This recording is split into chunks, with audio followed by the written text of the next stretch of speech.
Welcome to Sowji's kitchen and my family blogs లో ఈ రోజు డైలీ రొటీన్ లో ఇంకొక బ్లాగ్ తో మీ ముందుకు వచ్చేసా. అంటేనే నాన్ వెజ్ ఉంటుంది, కానీ ఈ రోజు మా ఇంట్లో అయితే అసలు నాన్ వెజ్ లేదు. ఇంకా ఈ రోజు మార్నింగ్ బ్రేక్ఫాస్ట్ కోసం అయితే పెసరట్టు ఉప్మా చేయమంటే ఇంకా పెసరపప్పు అయితే నానబెట్టేశాను ఒక హాఫ్ అన్ అవర్ పాటు. అందులోనే జీలకర్ర, టేస్ట్కి తగినంత సాల్ట్, అల్లం, పచ్చిమిర్చి యాడ్ చేసేసి కొంచెం వాటర్ని వేసుకొని గ్రైండ్ చేసుకున్నాము అంటే సూపర్ టేస్టీగా దోశలు అయితే రెడీ అయిపోతే, అలాగే ఉప్మా కూడా రెడీ అయిపోయింది. ఇంకా పెసరట్టు ఉప్మా తినేసి ఇంకా మా హస్బెండ్ అయితే సండే కదా, సో తనైతే ఎప్పుడు కూడా డైలీ మార్నింగ్ 9-10 కలా వెళ్తాడు, కానీ ఈరోజు 11 o'clock వెళ్తాడు. ఎందుకంటే సండే. ఇంకా మా పిల్లలకి ఈ లోపల వాళ్ళకి స్నానం చేపించేసి చక్కగా తన డ్యూటీకి వెళ్ళాడు. ఇంకా మా పిల్లలు అయితే తెలిసిందే కదా, ఇల్లంతా రభస చేస్తూ ఉంటారు అనమాట. ఫుల్గా పేపర్స్ అన్నీ కట్ చేసేసి రచ్చ చేస్తారు. ఇంకా నేనైతే ఇవంతా ఇంట్లో సామాన్లు తోముకోవడం, ఇంకా గ్యాస్ అయితే క్లీన్ చేసుకోవడం, ఇలాంటి చిన్న చిన్న పనులు ఉంటూ ఉంటాయి అన్నమాట. సో ఎంత క్లీన్ చేసినా కూడా ఏదో ఒక పని ఉంటుంది. ఇంకా సండే అంటేనే బెడ్షీట్లు అవి ఇవి ఉతకాలి, అన్నీ చేయాలి. సో ఇంకా రోజు నార్మల్గా వాషింగ్ మిషన్ వేసినా కూడా ఏదో ఒకటి ఉంటాయి, దీనికి అస్సలు రెస్ట్ ఉండదు.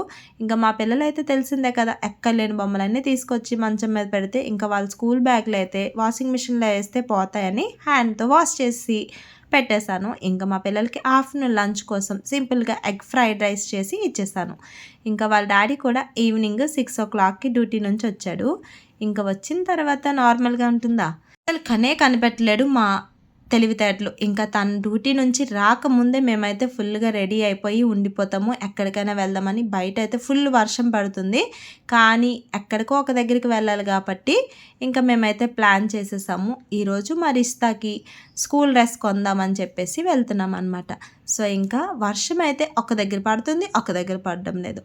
ఇలా 2 minutesకే ఇంకా అవుతుంది. అది కూడా పడితే చాలా గట్టిగా పడుతుంది అనమాట. ఎంత మంచిగా క్లైమేట్ అయితే చాలా బాగుంది. ఇప్పుడు టైం వచ్చేసి 6:30. సో తను 6కి వస్తే ఇంకా ఫాస్ట్గా తినిపించేసి 6:30 కల్లా దించేసాము. ఇంకా అలా వెళ్తూ ఉంటే వర్షం అయితే ఆగుతుందా, చుట్టంలా వచ్చి వెళ్తుంది అనమాట. సో ఇంకా ఒక్కసారి అయితే మంచి గట్టిగా పడుతుందని ఒక సైడ్కి అయితే నించున్నాము. వచ్చేవాళ్ళు పోయేవాళ్ళు ఉంటారు కదా, వాళ్ళైతే ముందుకు వెళ్తే ఇంకా వర్షం లేదంటే ఇంకా మా రిషి ఆగుతుందా, డాడీ ముందుకు వర్షం లేదంట, పద అని చెప్పి అల్లరి చేస్తూనే ఉంది. సో ఇంకా ఫైనల్గా అక్కడి నుంచి అయితే బయలుదేరితే నిజంగానే వర్షం లేదు. ఇంకా మా హ్యాపీనెస్ అయితే అంత లేదనమాట, లేదంటే ఇంటికి వెళ్ళిపోయే వాళ్ళం. సో ఇంకా అలా మా కూతురు కోసం అయితే సెక్టర్ 16కి వచ్చేస్తాం. ఇంకా వచ్చిన తర్వాత నార్మల్గా ఉంటుందా, ఇక్కడైతే అస్సలే ఫుల్ ట్రాఫిక్ ఉంటుంది. ఈ ఒక్క స్కూల్ యూనిఫామ్ కోసం ఎంత దూరం వచ్చారా అంటే అస్సలే కాదు, ఏవో పిచ్చి సామాన్లు కూడా కొనుక్కోవడానికనే వచ్చామన్నమాట. సో ఫైనల్గా స్కూల్ యూనిఫామ్ది అయితే చాలా చిన్నది, ఒక రూమ్, ఒకరు పడితే ఒకరు పట్టరు. కానీ మనకున్న వీడియో పిచ్ కోసం ఏదో ఒక రకంగా చేసేస్తూ ఉంటాం అనమాట. సో ఈ డ్రెస్ అయితే తీసుకోవడానికి వచ్చాం. ఇంకా దీనికి తీసుకున్నది కాక దీనికి ఫ్రెండ్కి కూడా తీసుకోవాలంట.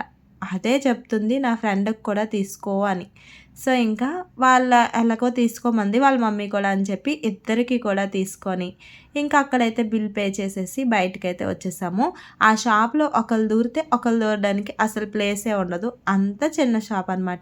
సో ఫైనల్గా అక్కడి నుంచి వచ్చిన తర్వాత ఏ మార్కెట్ చూసినా కూడా చిన్న సైజ్ సరోజిని, అలాగే అవంతిక మార్కెట్ లాగే అనిపిస్తుంది. 16 కూడా అన్నీ కూడా దొరికేస్తాయి మనకు కావాల్సిన బ్యాంగిల్స్, అలాగే డ్రెస్సులు కూడా. ఇక్కడ కూడా వర్షం పడుతుంది, అలాగే బయట పైన చూస్తే క్లైమేట్ అయితే చాలా బాగా అనిపించింది. ఇప్పుడు టైం వచ్చేసి 8:30, కానీ సూపర్ ఉంది క్లైమేట్, అలాగే వర్షం కూడా సూపర్ ఉంది. ఇంకా మా కోసం అయితే డ్రెస్సులు అయితే చూస్తున్నాడు అనమాట. అసలు నాకు వద్దు ఇప్పుడు ఏం కాదు అని చెప్పేసి తీసుకొని వచ్చేసాను. కనీసం డైలీ యూజ్కి చెప్పలైనా తీసుకో అంటే ఇంకా నేనైతే నాకు నచ్చకపోయినా తనకి నచ్చినవే తీసుకుంటాడు. ఇంకా తీసుకున్న తర్వాత నార్మల్గా ఉంటుందా, నా చెప్పులైతే అక్కడే విడిచిపెట్టేసి ఇంకా కొన్న డైలీ యూజ్ చెప్పులతోనైతే నడిపిస్తున్నాడు. అలా ఉంటుందన్నమాట. ఇంకా ఫైనల్గా జాకీకి అయితే వచ్చాం.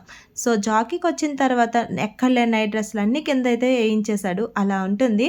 ఫైనల్గా ఒక్కొక్క డ్రెస్ వచ్చేసి 1200 అయినా సరే క్లాత్ అలాగే కొంచెం బాగుంటుంది అని చెప్పి ఇక్కడ మా పిల్లలకు కూడా మంచి ఫ్రెండ్స్ దొరికేశారు. అలాగే మాకు వెతుక్కోవడానికి కొంచెం టైం దొరికింది. ఇంకా వెతకపోయినా తనకి నచ్చినవే కొంటాడు కాబట్టి ఇంకా ఫైనల్గా తనైతే ఇక్కడ షాపింగ్ చేసేసి ఇంకా బయటకైతే వచ్చేసాము. బయటకు వచ్చిన తర్వాత ఏదైనా తాకుండా తినకుండా ఎలా, ఇంకా అలా వచ్చిన తర్వాత ఏమనుకున్నాడో ఏంటో కానీ 16 మార్కెట్కి తీసుకొని వెళ్లకుండా ఇక్కడ సెక్టర్ 29. మీరు నా పాత వీడియోస్ చూసుంటే బాగా గుర్తొస్తుంది. స్టార్టింగ్లో నేను ఎక్కువగా ఇక్కడికే వెళ్ళేదాన్ని. థర్స్డే ప్రతి సండే కూడా ఇక్కడ మార్కెట్ అవుతూ ఉంటుంది. సో కొంచెం మంచి కాస్ట్గా ఉండేవి, ఒక 5 రూపీస్ ఎక్స్ట్రా ఉండేదన్నమాట. కానీ ఇప్పుడైతే అంత మార్కెట్ అయితే ఏం కాదు. సో ఫైనల్గా అక్కడ కొన్ని వెజిటేబుల్స్, ఫ్రూట్స్ తీసుకొని ఫైనల్గా ఇంటికైతే వచ్చేసాం. సో మరి మీకు నచ్చిందా? నచ్చితే లైక్ చేసి సబ్స్క్రైబ్.